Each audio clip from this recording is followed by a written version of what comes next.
y ahora simplemente voy a pasar la palabra ya a Justo para que siga con su visión y un poco estire más este concepto de inteligencia artificial. Venga. Perfecto, Joana, muchísimas gracias. Muy Y muchas gracias por la invitación. Y lo primero de todo, tengo que decir que yo utilizo mucho Midjourney y enhorabuena porque he visto algunas imágenes que me he quedado, oye, ¿y este prompt cómo lo habrán hecho? Porque es complicado. O sea que enhorabuena, enhorabuena, veo ahí que os lo habéis currado bastante. Dejadme que comparta así rápidamente. Pues Por favor, Justo, cuando ves. tenemos equipos muy potentes, ¿eh? Los No, no, creativos que sí, sí, tenemos sí. son los mayores expertos de Midjourney, creo que del país. Y mira, o no quiero decir de Europa, espectaculares, me callo. Venga. Pues ya os preguntaré entonces. ¿Veis la pantalla ya, por favor? Perfecto, muy bien, genial. Pues nada, voy a intentar ser breve, voy a intentar cuadrar esos 7 minutos. Lo que quería, bueno, hablándolo con Joana y con el equipo y que parece que, o sea, tenía sentido, era un poco avanzar o ampliar un poco este informe desde un punto de vista más internacional para que tengas un poco la visión, ¿no? La verdad es que después de que me permitió Joana echar un vistacito al informe ayer y lo que ha contado, realmente lo que voy a hacer es enfatizar lo que ya ha dicho ella, pero para que tengáis un poco más de contexto, ¿no? Entonces, el TLDR, ¿no? O sea, no tenéis tiempo para escuchar más, tenéis que coger una llamada de teléfono. ¿Cuál es el impacto que va a tener la inteligencia artificial? Va a ser enorme, pero todavía no se sabe muy bien cómo. Y no se sabe muy bien cómo en España, como ha dicho Joana, pero tampoco se sabe muy bien en el resto del mundo. Y esto viene sobre todo por un doble impacto, ¿no? Uno positivo y otro negativo. El positivo es que en noviembre llegó ChatGPT, pero la inteligencia artificial llegó hace ya muchos años, hace 12, 13 años que los cambios en los algoritmos, en la capacidad de computación, en la capacidad de almacenamiento de datos han hecho que la IA lleve ya bastante tiempo con nosotros. Y de eso se ha dado cuenta el mundo de la inversión privada. La inversión se ha multiplicado por 13 en los 10 últimos años, ¿de acuerdo? ¿Qué es lo que ocurre? Que 2021 fue una anomalía. Fue una anomalía en cuanto a capacidad de inversión, a número de millones que se invirtieron en todo el mundo. Y ahora la sensación que hay es que pues estamos en época de vacas flacas, que es cierto, ¿no? La inversión privada, debido a todo el momento que nos encontramos geopolítico, del coste del dinero, etcétera, ha hecho que ahora conseguir dinero para inversiones privadas, para que las empresas monten sus negocios relacionados con IA o no, sea mucho más complicado. Entonces, esa mezcla de, por una parte, venimos de un crecimiento y esto lo vamos a seguir notando, pero por otra parte, una sensación de que en los 2 últimos años, incluso con ese tema de la IA generativa, etcétera, etcétera, cuesta conseguir dinero, pues hace que las empresas estén todavía un poco con dudas, ¿no? de qué es lo que hacer con la inteligencia artificial, ¿no? ¿Vale? Esto lo vemos de una manera mucho más concreta en el último Q, del que por lo menos yo llevo a tener información, en que hay un 38% menos de inversión, ¿no? Con respecto al Q1. Esto en el Q3 va a cambiar, sobre todo porque, bueno, habréis visto las inversiones que ha tenido empresas como Anthropic o como OpenAI, que son empresas de inteligencia artificial, que están recibiendo miles de millones y eso afectará al número, ¿no? Pero de una manera, una vez más, bueno, el dinero está llegando a unos pocos, ¿no? Porque el resto, incluso los inversores, están esperando a ver qué es lo que pasa, cómo utilizan las empresas la inteligencia artificial, más allá de las pruebas de concepto que mencionaba Joana, para ver si realmente meten ya toda la carne en el asador en esas inversiones, ¿no? Aún así, son números enormes, ¿no? O sea, que no parezca aquí que hay una bajada, ¿no? Es que estas son cantidades enormes, ¿no? Donde, por supuesto, Estados Unidos y China siguen liderando y es donde nos encontramos. Estamos en Europa y en Europa es donde tenemos que lidiar. Ayer en un evento que organizamos Borja Santos, de un inversor en Leadwin, que es un fondo de growth, nos daba un dato que aproximadamente del total de inversión en IA en el mundo, menos del 8% se realiza en Europa. Y eso es una cosa que también tenemos que ser conscientes, ¿no?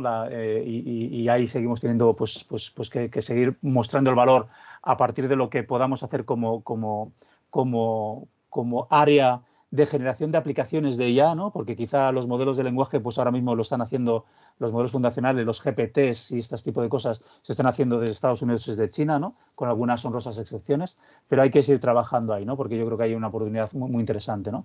Y luego que hay caídas de inversión, es verdad, pero son muy focalizadas. Si nos fijamos hasta el 2022, toda la parte industrial, toda la parte de HR, toda la parte de ciberseguridad está creciendo. Donde ha bajado, y creo que de manera coyuntural, es en temas de educación, de entretenimiento.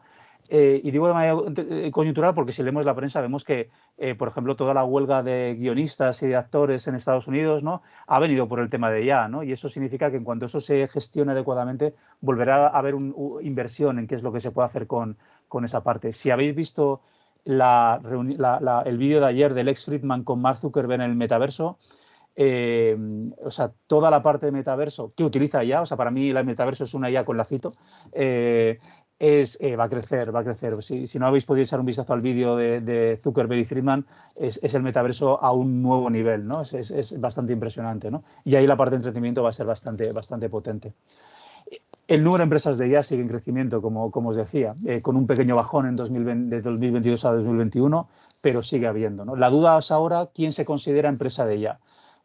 Porque, y eso lo podemos ver en el debate, si queréis, un poco más en el panel, pero ahora empieza a haber una gran diferencia entre las empresas que crean IA, que crean modelos de IA, y las ventajas que supone con la nueva IA generativa, empresas que hasta ahora no se habían planteado ni podían plantearse tener expertos de IA en plantilla, pero que ahora hay APIs, hay funcionalidades muy sencillas para poder utilizar IA, que hasta hace apenas unos meses eran imposibles de utilizar, ¿no?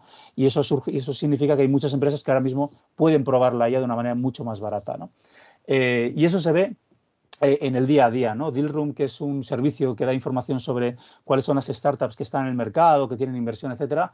Pues fijaos, en mayo había 250 empresas registradas de IA generativa y lo miré antes de ayer y había más de 400. Y aquí no estamos hablando de que cualquier empresa pueda aparecer en este listado. Son empresas que tienen inversión, que están funcionando, que tienen cierto impacto en el mercado. Así que el crecimiento es evidente, ¿no? En cuanto a la IA generativa concreta, está creciendo, como decía Joana, o sea, es que ha supuesto una revolución. No es la única IA que hay en el mundo, pero es verdad que es en la que más nos estamos fijando, ¿no? Y hay muchos unicornios, la mayor parte de ellos en IA, solo en este trimestre, en generativa, perdón, solo en este trimestre de los 7, el trimestre anterior, pero en el Q2, de los 7 unicornios que ha habido relacionados con inteligencia artificial, 5 son de IA generativa y creo que esa va a ser un poco la tendencia. Siempre va a haber una o dos de otros tipos de IA que pueden ser interesantes, pero estamos en un momento en que generación de textos, generación de imágenes, generación de vídeo que se está acercando va a ser espectacular y ahí tenemos que estar muy atentos como empresas para ver qué podemos utilizar para mejorar nuestra productividad. Y en Europa pues también hay cosas, ¿no? Está Shifted, hay alguna otra unicornio, etcétera. Evidentemente, como decía antes, ahora mismo, y no digo que esto sea lo que tiene que haber, y perdón, Cristian, sí, acabo de verlo, unicornios, que es a veces, un unicornio es una empresa que está valorada en más de 1.000 millones de euros, dólares, euros, etcétera, ¿no? Son digamos, los motores tractores que están llevando la inteligencia artificial más adelante por recursos, ¿no? Nada más que eso, ¿no? No significa nada más porque hay empresas increíblemente buenas que no son unicornios, ¿no? Pero un poco te da esa idea de dónde estamos, ¿no? Entonces, en Europa estamos aquí. Lo que voy a decir ahora no es lo que creo que tiene que ocurrir, pero donde estamos somos un área, una región de generación de aplicaciones sobre inteligencia artificial más que creadores de inteligencia artificial fundacional, pero creo que tenemos una oportunidad muy interesante en esa parte también, ¿no? Y como os decía, cada vez más empresas utilizan IA, el uso de IA es generalizado, pero también, como decía Joana, mucho prueba de concepto, mucho uso personal, mucho probar cómo funciona esto. Es normal hasta cierto punto. ChatGPT llegó en noviembre, la gente empezó a utilizarlo en diciembre, enero, febrero. Esto lleva un tiempo, estamos todavía aprendiendo. Hemos tenido ejemplos de empresas conocidas que han salido en prensa, ¿no? Como Samsung, ¿no? En que los empleados empezaron a subir información, a hacer preguntas a ChatGPT metiendo información confidencial. Tenemos que ir aprendiendo qué cosas se pueden hacer y qué cosas no se pueden hacer con este tipo de sistemas. Pero lo cierto es que ahora muchísima gente está empezando a darle vueltas y a meter presupuesto para hacer pruebas de concepto. ¿Ya hay realidad de mercado? Sí, hay realidad de mercado, pero todavía muy pequeña, ¿no? Y eso se nota sobre todo tanto internacionalmente como en España, y salía también en el informe de INCIPI, que casi todos los casos de IA, generativa y no generativa, están muy relacionados todavía con optimización. Optimización, analítica y un poquito de innovación, ¿no? Creación de nuevos productos, creación de nuevos servicios, creación de diferenciación del mercado. Es algo que todavía yo creo que las empresas en general estamos dándole vueltas, ¿no? Intentando entender en qué casos puedo utilizar esta IA generativa, cuando el sistema de GPT me va a alucinar y entonces eso no puedo dejar que eso llegue a mis clientes finales. Hay mucho trabajo por ahí, ¿no? Y en España, en una encuesta que hicimos en A Digital, pues también estaba claro, ¿no? Mejora de eficiencia operativa, analítica, y luego ya hablaremos de nuevos productos, nuevos servicios. Eso llegará un poquito después. No es malo, evidentemente, esto está muy bien, pero se nota que estamos todavía en una fase de esto cómo me sirve por adentro para ver si me sirve para afuera. Y ya para terminar, ¿no? Y un poco también enfatizando y remarcando lo que decía antes Joana, ¿no?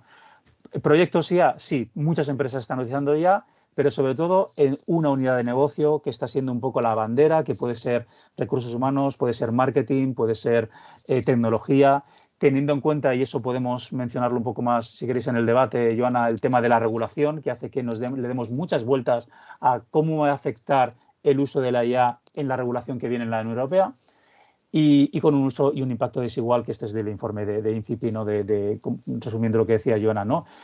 Todavía una utilización pequeña en ámbitos, pero muchas ganas y muchos planes de adopción de inteligencia artificial, con lo cual estos números van a seguir creciendo a lo largo de los próximos meses. Riesgos hay muchos, no voy a dedicarme en ellos, los conocemos, sobre todo el tema de la alucinación en la IA generativa.